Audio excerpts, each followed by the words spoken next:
शरीर तक ही है। 5 के 5 पुत्रों को लाए और उन्होंने ऐसे ही किया जैसे करना चाहिए, और विधिवत करके जैसे ही आए, और कृष्ण आगे ही बढ़े थे तब तक अभिमन्यु की पत्नी गर्भवती दौड़ी। अब यहाँ भगवान आए। पूरी कथा नहीं है भगवान की, हाँ ये आप ध्यान रखना, ये है पांडवों की कथा, दशरथ जी की कथा, कैकेयी राम राज्याभिषेक, ये सब कथा है। जहाँ से पता चलता है कि ये भगवान है, बस उसी को बताने के लिए इतनी कथा है। आपको उस पॉइंट में, उस केंद्र में, वहां हाथ रखने के लिए पता बताया जाता है। उत्तरा गर्भवती है, अभिमन्यु का गर्भ है। संसार में कोई ऐसा नहीं जो गर्भस्थ शिशु की रक्षा कर सके। बाहर भी निकल आए, अगर आपको मरना होगा तो संसार में कोई औषधि नहीं है, कोई मशीन नहीं है, कोई विज्ञान नहीं है जो इस जीवात्मा को इस शरीर से निकलने को रोक सके। तो एक अंधश्रद्धा, जिसे आप कहते हो अंधे की श्रद्धा है कि डॉक्टरों से दवाई कराएंगे तो बच्चा हो जाता है। शरीर में यदि कोई कमी होगी तो औषधि सहयोग करेगी, लेकिन भाग्य में संतान नहीं होगी तो महात्मा के अतिरिक्त और भगवान के अतिरिक्त आपको कोई संतान दे ही नहीं सकता, होती ही नहीं। जो शरीर से नहीं होता उसको कोई करवा नहीं सकता, जो शरीर में होता होगा उसको कोई रोक नहीं सकता। ये अंधश्रद्धा नहीं, ये दृढ़ विश्वास, ये मजबूती में रखिए। इसलिए बुखार आने को आप रोक नहीं सकते, इसलिए सुख को मना कर सकते हो, हमें नहीं चाहिए सुख, लेकिन दुख आएगा तो आप उसको मना नहीं कर सकते, दुख आ ही जाएगा। दौड़ी उत्तरा, और उत्तरा ने कहा, हे जगन्नाथ, हे देव देव, हे जगतपते, कृष्ण भयेभ्यस्त्राहि, बहुत भय है, हमारी रक्षा करो। शरस तपता ऐसा लग रहा है कि आयस माने होता है लोहा, जिसको अंग्रेजी में आप आयरन कहते हैं, संस्कृत में उसको आयस कहते हैं। लोहे का बना बाण ऐसा लगता है जैसे अग्नि में गर्म करके मेरे किसी ने उदर में डाल दिया और उसको मर जाना।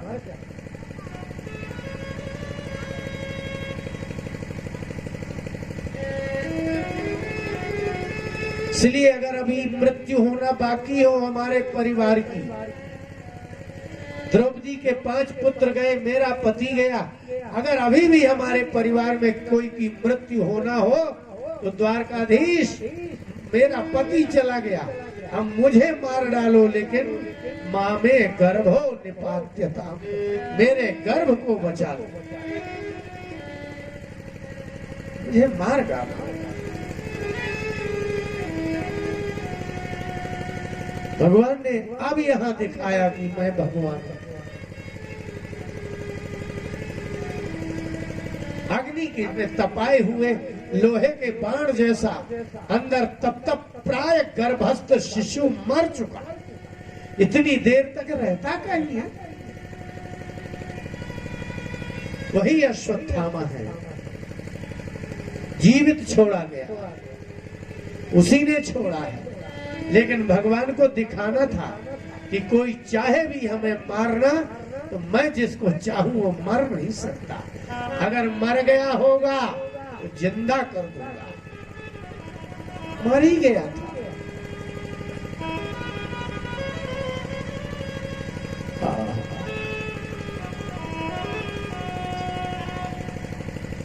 और वहां ये इतना सा होता है, गर्भाशय इतना सा, आपके बराबर कमरा नहीं होता। आप अपने कमरे को बड़ा बना लो, लेकिन गर्भ का जो बालक होता है गर्भाशय बड़ा नहीं होता। भगवान वहीं प्रकट हो गए। इसका तात्पर्य क्या है? इसलिए भगवान ने कहा कि अर्जुन, गीता में, हृदय से अर्जुन तिष्ठति, अर्जुन मैं जीव के हृदय में रहता हूँ, क्योंकि मुझे जहाँ बुलाएगा वहीं हो जाऊंगा।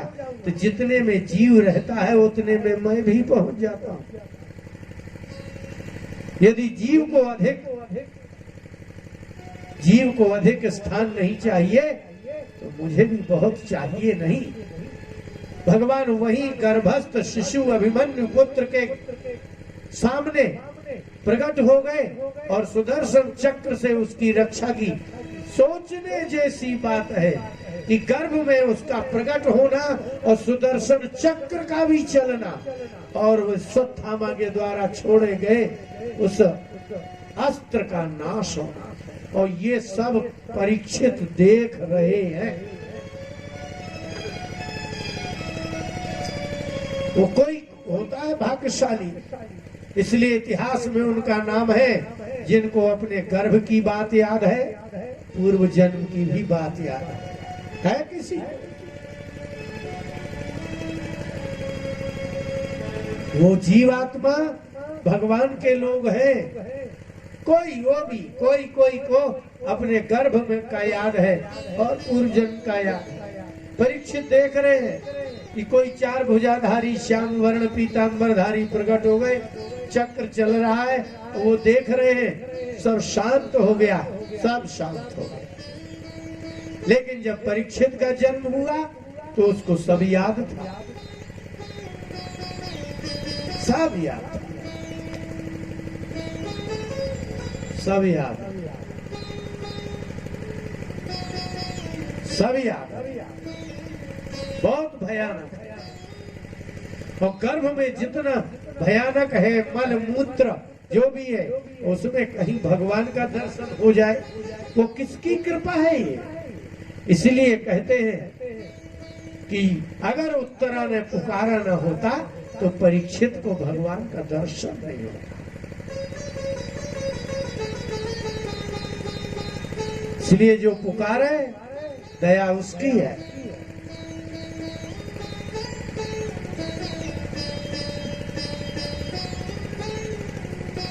हो गया शांत, लेकिन अभी बहुत कुछ बाकी था। सब कुछ हो गया, अंत्येष्टि क्रिया हो गई और भीष्म पितामह अभी सरसैया में ही पड़े हैं।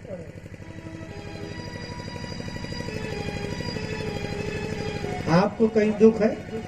जब चाहे चाय पी लो, जब चाहे सिगरेट पी लो, जब चाहे तम्बाकू खा लो, जब चाहे लड़ लो, क्योंकि आप धर्म नहीं पालते, इसलिए आपको इतना सुख दिख रहा है। जिस दिन धर्म पालोगे उस दिन सारे दुख देने वाली जो चीजें हैं वो दूर हो जाएंगी। एक ही दुख रहेगा, सिर्फ धर्म पालने का दुख रहेगा, और बाकी जो दुख है वो सब दूर हो जाएंगे। समझ में आ रहा है कुछ? आप जितना जो कुछ कर रहे हो सारा दुख दे रहा है, क्योंकि आप धर्म नहीं पालते। लेकिन अगर धर्म पालोगे तो सिर्फ धर्म पालने में दुख होगा, लेकिन जो ये दुख है बाहर का एक नहीं होगा।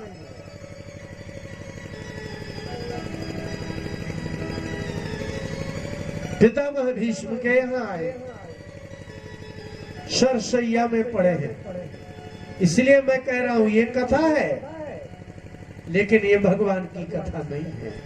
भगवान की तो उतनी ही कथा थी कि उत्तरा गई और चिल्लाई और भगवान प्रकट हुए और अभिमन्यु की गर्भ में रक्षा की कथा समाप्त।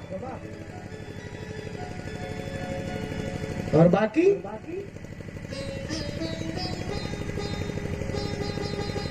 बाकी उनकी कथा है, लेकिन उनकी कथा नहीं जानते तो फिर इतनी भी नहीं सुनने को मिलेगी।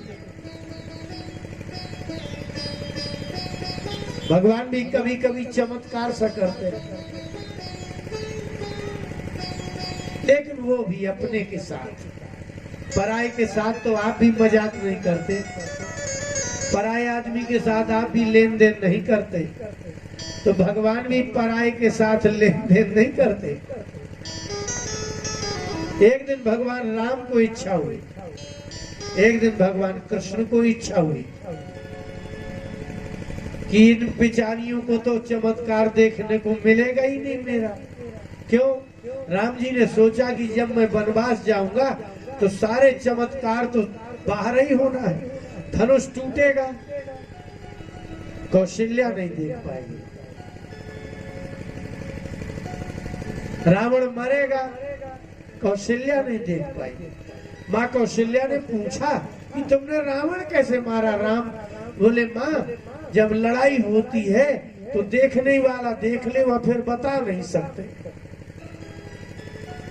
वो कैसे बताएंगे? लड़ने वाला नहीं बता सकता, वो तो देखने वाला। यदि जिनने मुझे लड़ते देखा है वो बता सकते हैं कि राम ने रावण कैसे मारा। मैं तो सिर्फ रावण को मारने के लिए दिमाग में लगाया था, मुझे तो कुछ याद ही नहीं था। इसलिए राम जी ने सोचा कि माँ कौशल्या को तो देखने को ही नहीं मिलेगा, चलो इनको जादू दिखा दिया। तो कितने छोटे में जादू दिखाई है।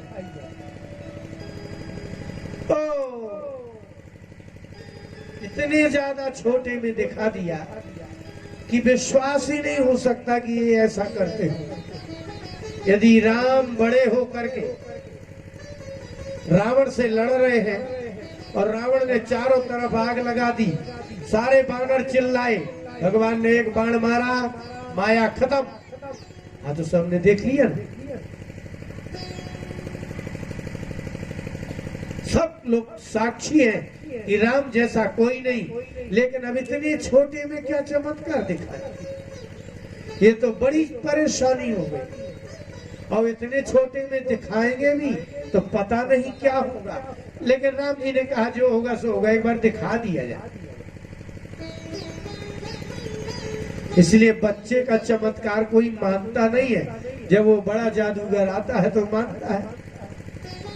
तो नहलाया धुलाया, पीत झंगुलिया तन पहराई, पीत झंगुलिया तन पहराई। आज राम सजाए गए हैं, क्या नंगे किए गए, लक्ष्मी नाथ है, चाहे जो पहन सकते थे, लेकिन वो कौशल्या के हाथ में पड़ गए तो उनने लंगोटिए ही पहनाई। क्यों? क्योंकि बार बार मलमूत्र कर देते हैं। और एक झंगुलिया बनती थी, हाथ चले जाए और यहाँ सुई धागा से ज्वाइंट कर दिया और नीचे बस लहरा रही है झंगुलिया। अगर मूत्र कर देंगे तो एक झंगुलिया उतारेंगे, दूसरी पहना देंगे। बचपन में अच्छे कपड़ा पहनने को नहीं मिलते। ये बात अलग है कि राजा के बेटे हैं तो बढ़िया वाला कपड़ा होगा, लेकिन पहनना तो झंगुलिया ही है। अब तो चड्डी पहना देते हैं और जिसमें हग ना रुक जाए उसको हगीस कहते हैं। अंग्रेजों ने नाम ही रख दिया हगीस। मैंने कहा कि हमारे भारत में होते थे जगदीश। कैसा जमाना आया कि अब घर घर होने लगे हगीस, छूट गए जगदीश।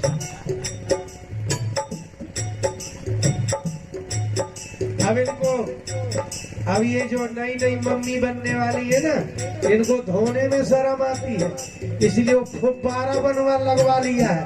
लड़के को पकड़ा, दूर से ऐसा फुब्बारा से मारा, चाहे उसके पीछे कितना भी लगे फुब्बारा, चाहे रोए, लेकिन माँ जब धोती थी खड़ी हुई, बच्चे को ये दो टांगों के बीच में बच्चा फंसाएंगे और तो फंस गए। और ठंडी भी लग रही है, अब मम्मी बिल्कुल गर्म पानी नहीं पिए, अब बिल्कुल घिस अंगुली बीच में घिस घिस के पानी डाल।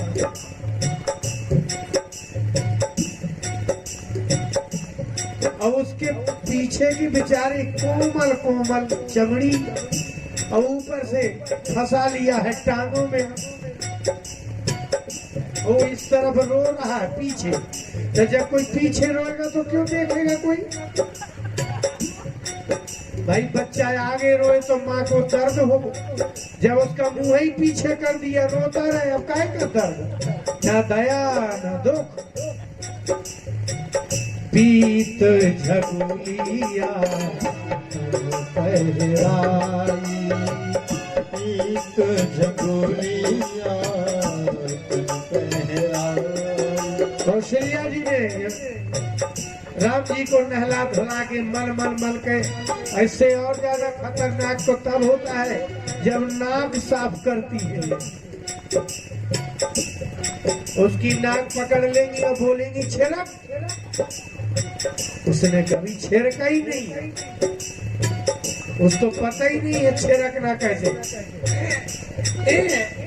अरे नाक से छिड़का जाता, मुंह से थोड़ी। फिर एक देती है और ऐसी नाक पकड़ती है, आपने पकड़ी माने बिल्कुल जैसे ये गाय दूधते है ना, गाय भैंस दूने वाला ना, एक अंतिम धारा तक ऊपर से थन पकड़ के ऐसे ऐसे ऐसे लाता है जब तक बूंद रहती है। ऐसे ही बच्चे की नाक जो मम्मी ने पकड़ी और यहाँ से समेटी, बिल्कुल बचे ना, और उसकी नाक टेढ़ी कर दिया, बच्चा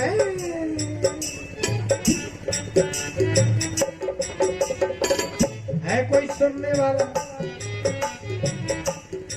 और उसकी नाक में इतना दर्द है, लेकिन मम्मी धन है, लिटाएगी, दो पैरों टांगों में फिर डालेगी और सरसों का तेल नाक में भर देगी।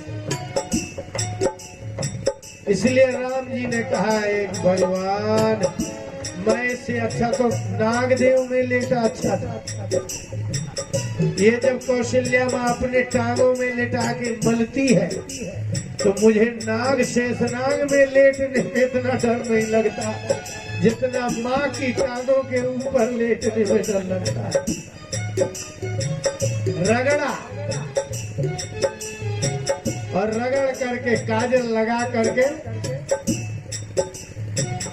एक बार जननी अनवाए, एक बार जननी अनवाए।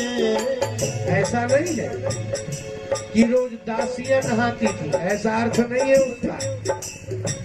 हम लोग रोज नरसिंहपुर जाते हैं, लेकिन जब कोई विशेष घटना घटती है तो हम एक बार बोलते हैं कि एक बार हम नरसिंहपुर जा रहे थे। इसका अर्थ ये नहीं कि ये कई बार की बात है। रोज रोज जो क्रिया होती है उसमें जो पहली बार कोई दुर्घटना सदघटना घट जाए उसको एक बार कहते हैं। इसका अर्थ ये नहीं कि कौशल्या ने जिंदगी में ये कई बार न हुआ। इसलिए तो तुलसीदास जी की रामायण समझ में नहीं आती। एक बार जननी अनहोआए, कर श्रृंगार पलना पौड़ाए, कर श्रृंगार पलना पौड़ाए।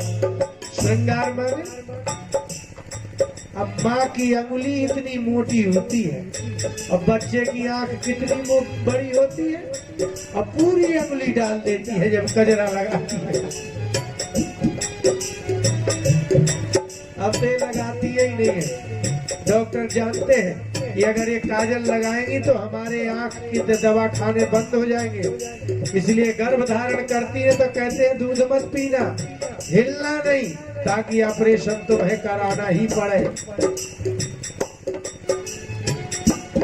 और आंखों में काजल नहीं लगाना ताकि तुम्हें चश्मा पहनना ही पड़े। इतनी बड़ी अंगुली जिस समय आंख में बच्चे के जाती है तो थोड़ी देर तक तिल मिला जाता है। करे श्रृंगार पौड़ाई, राम जी का श्रृंगार किया, पलना में झुला दिया, भोजन बनाया, अब भोग लगाना है, लेकिन हृदय तो माँ का रखा है पलना में। बार बार उठ के देखती है, लेकिन ये तो कमाल हो गया। घुटने चलने वाला राम पलना से उतरा और उतर के रसोई घर में पहुंच गया। संभावना ही नहीं है।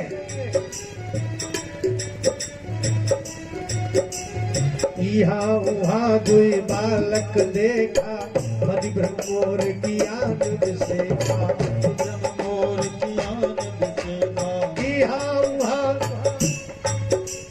यहाँ सामने देखा कि घुटने से चलने वाला बालक यहाँ दौड़ के देखा पलना में, तो वहां भी था। ये बचपन का जादू है,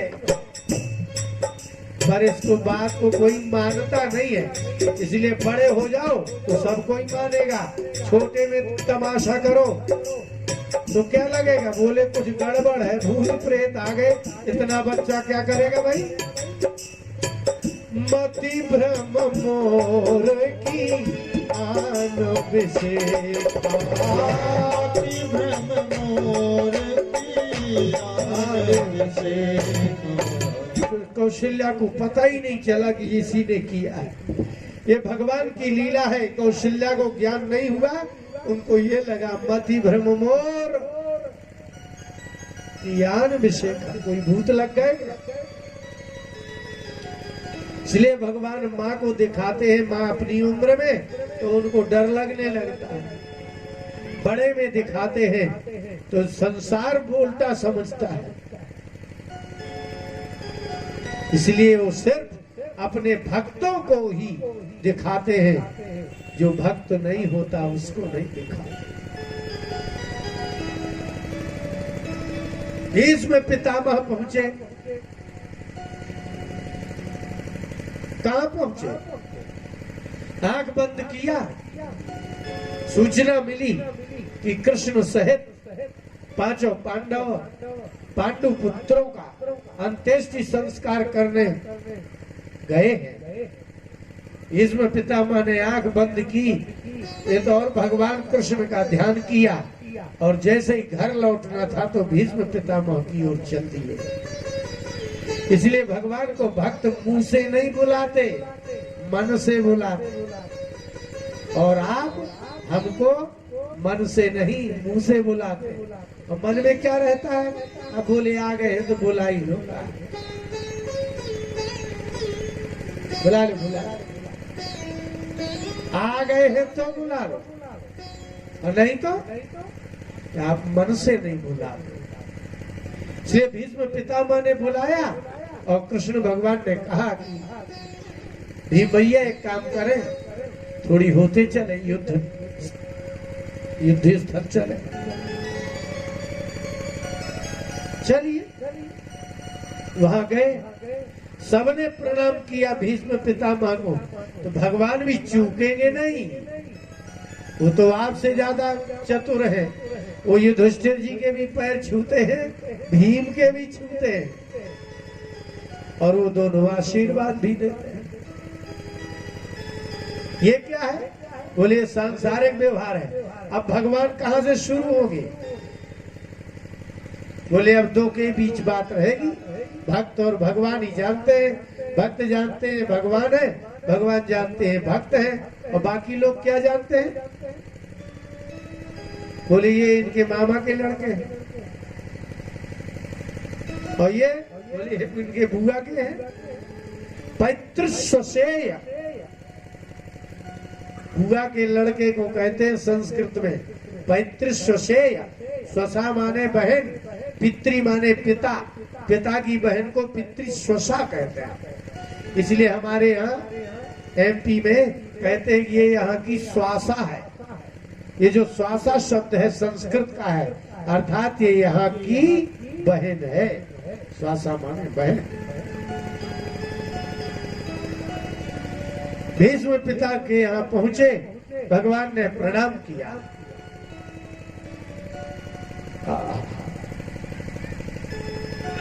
भीष्म पितामह की ओर सब लोग गए, सिर के पास बैठ गए। लेकिन भगवान कृष्ण भीष्म पितामह के चरणों की तरफ खड़े। क्यों? क्योंकि भीष्म पितामह दिखेंगे कैसे? तो भीष्म पितामह मुझे देख सके पूरा, इसलिए कृष्ण चरणों की ओर खड़े हो गए। आंखों में अश्रु। पितामह भीष्म को 58 दिवस हो गए थे पड़े पड़े।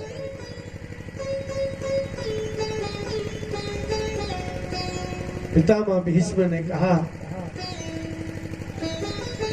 आप अच्छे आ गए और हमारी इच्छा है।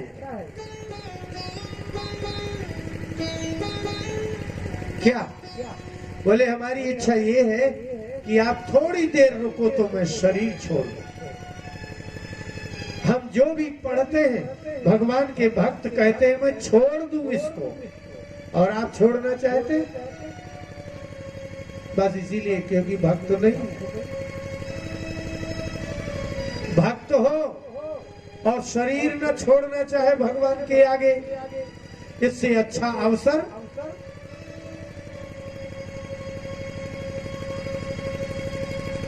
बाली को कहा था भगवान ने, तुम बहुत खराब हो इसलिए मारा है। क्या बात कर रहे हैं? अजहु नाथ मैं पात की अंत काल गति तोर। मेरा अंत काल हो, आप सामने खड़े हो, अभी भी पापी हूं, तो फिर आप क्या मतलब के हो भाई? हमने सुना है कि एक बार राम नाम लो तो पाप नष्ट हो जाते हैं, और राम सामने खड़े हैं, अजहु नाथ मैं पात की, अब भी मैं पात की हूँ, तो फिर इसका मतलब है आप राम नहीं हो, असली बाली मैं हूं। यदि भगवान के सामने भी शरीर छोड़ने की इच्छा ना हो तो वो भक्त नहीं है। इसलिए भीष्म पितामह ने कहा, श्री कृष्ण गोविंद हरे मुरारे हे नाथ नारायण वासुदेव सदेव देवो भगवान प्रतीक्षतां कलेवरं यावदिदं हिनोम्यहम्।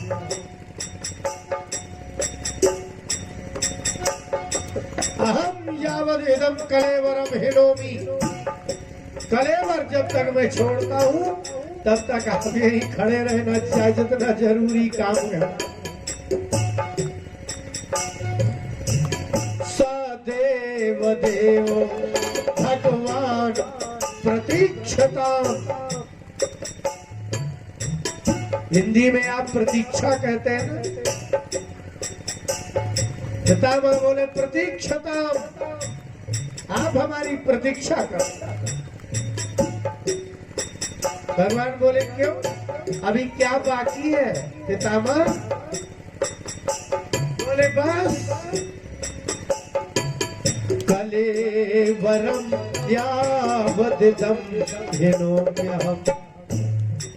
मैं जब तक शरीर छोड़ूं तब तक ऐसे ही मेरे सामने खड़े रहना, हमारे चरणों की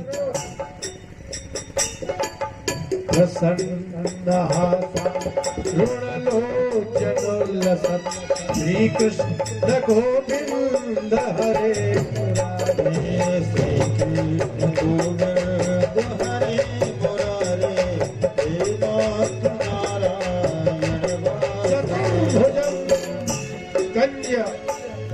मुखाम्बुजः चतुर्भुजा। यदि आप यहाँ खड़े हो, मैं जब शरीर छोड़ूं ये दो हाथ नहीं दिखना चाहिए। चतुर्भुजा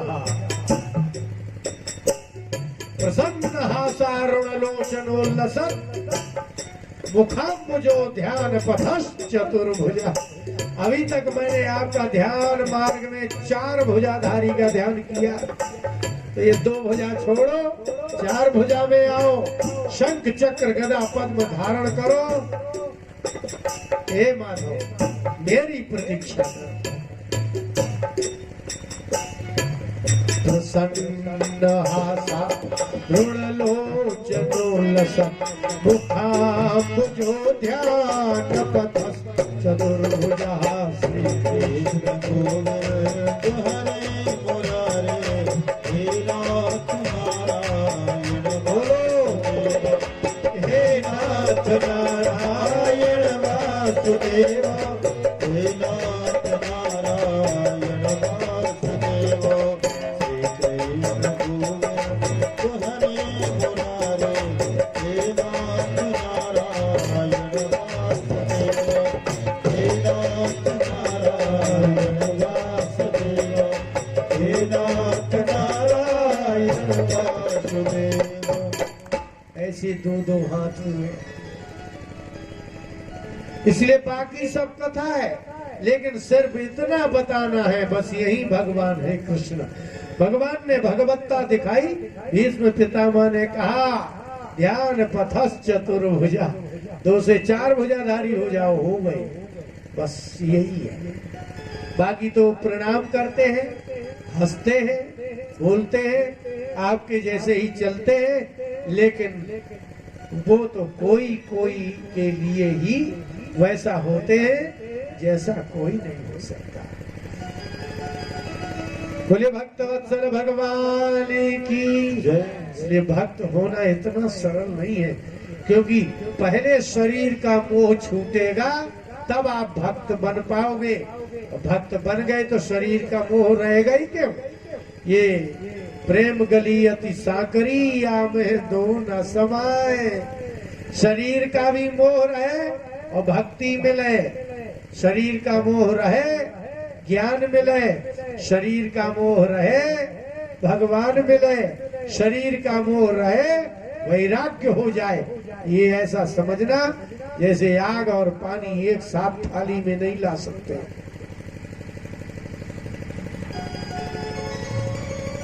ऐसा नहीं हो सकता कि आप अपने बाल बच्चे भी खिलाओ, 1-1 रुपया बचाओ और खूब लड़ो भिड़ो, यहाँ वहाँ की बुराई भी करो, और जैसे ही आंख बंद करो माला जपो चतुर्भुज खड़े हो जाए।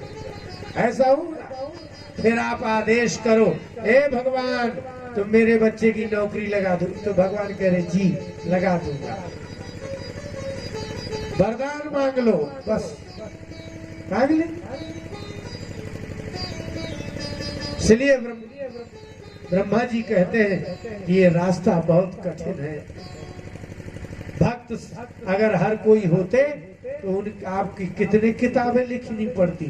यहाँ तो करोड़ों में कोई एक आध होता है, इसलिए इतनी सी किताब लिखी जाती। और यहाँ घर घर मीरा होती, घर घर भीष्म पितामह होते तो पुराण लिखे जाते।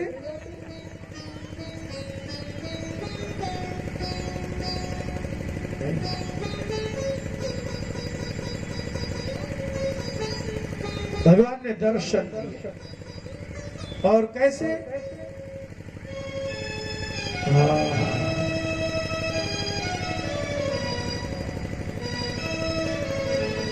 भीष्म पितामह ने जो आंखें बंद की तो क्या दिखा? और आश्चर्य बताएं आपको, जब महाभारत का युद्ध हुआ तो महाभारत में ही लिखा है भगवान श्री कृष्ण 90 वर्ष के थे। और क्या बोले भीष्म पितामह? त्रिभुवन कमनम तमालवर्णम रविकर गौरवरामरम दधारे।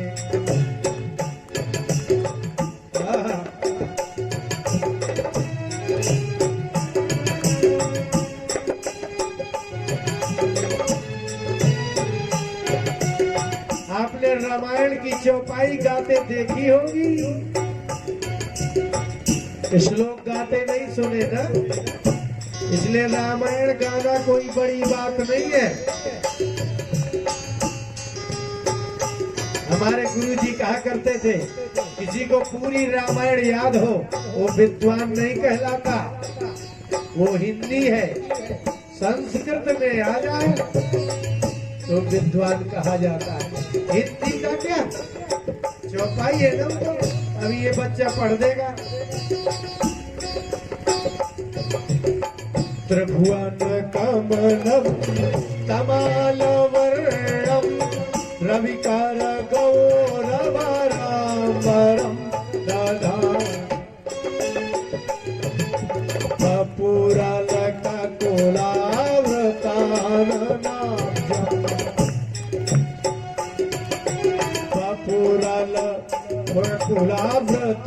कुलाव्रताननाजं विजय सखी नवद्या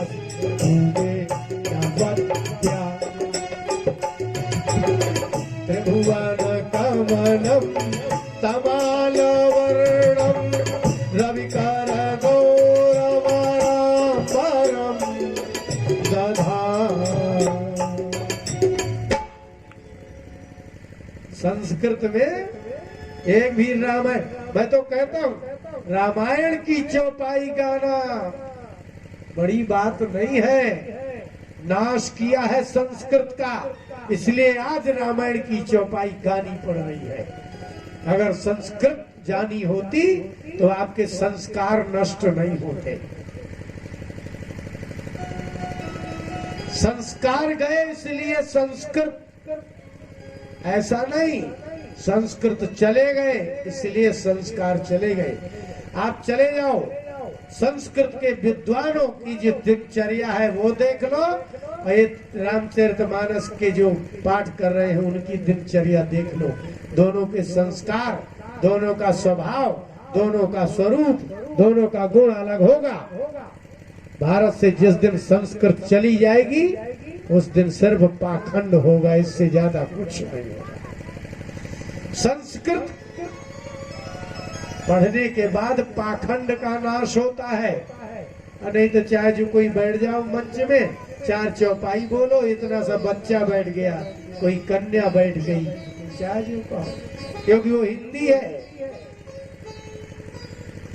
इसलिए कहा कि भगवान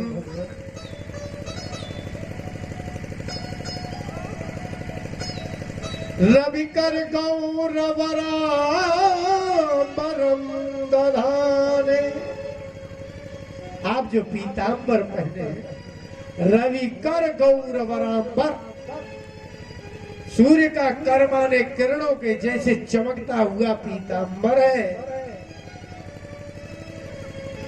और त्रिभुवन कमलम, संसार में इतना कमनीय कामना उत्पन्न करने वाला शरीर किसी का है ही नहीं। और इस शरीर में मुखारबिंद में लटकती हुई अलकावली आंखों में आती है।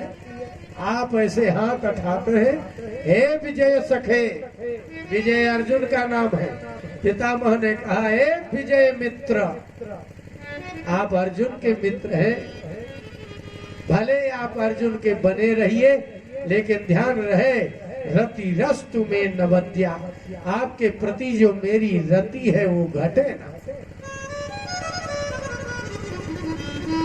और भीष्म पितामह स्तुति करते करते करते करते जैसे सायंकाल हो जाता है ना तो चिड़ियों की आवाज आना बंद हो जाती है, ऐसे ही वयान शिव दिनात्यये, दिन का अत्यय, दिन के नाश होने पर सायंकाल में जैसे चिड़ियों की आवाज नहीं आती, ऐसे पितामह भीष्म भगवान कृष्ण का दर्शन करते करते करते करते करते बोले भक्तवत्सल भगवान की जय। इसलिए कह रहे हैं कि भागवत मरना कैसे चाहिए, इसको पढ़ लीजिए तो मरना आ जाएगा।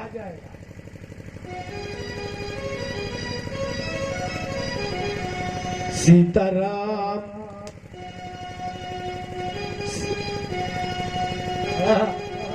सीताराम न कहोगे कैसे होगा बेड़ा पार। सीताराम ना अरे हो जाओ। कैसे होगा बेड़ा पार। सीताराम न कहोगे कैसे होगा बेड़ा पार। कैसे हो